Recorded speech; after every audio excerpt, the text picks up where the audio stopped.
No soporto ver a un Saiyajin débil. Tu cuerpo pierde condición. Ya sé que no hay ningún peligro, pero será mejor que te pongas a entrenar. No puedes perder sin antes cumplir tu promesa.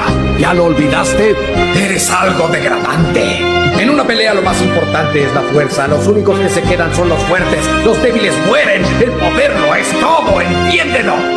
Ve más allá de eso. ¿Y tus futuros enemigos? Vuélvete el más fuerte. Se supone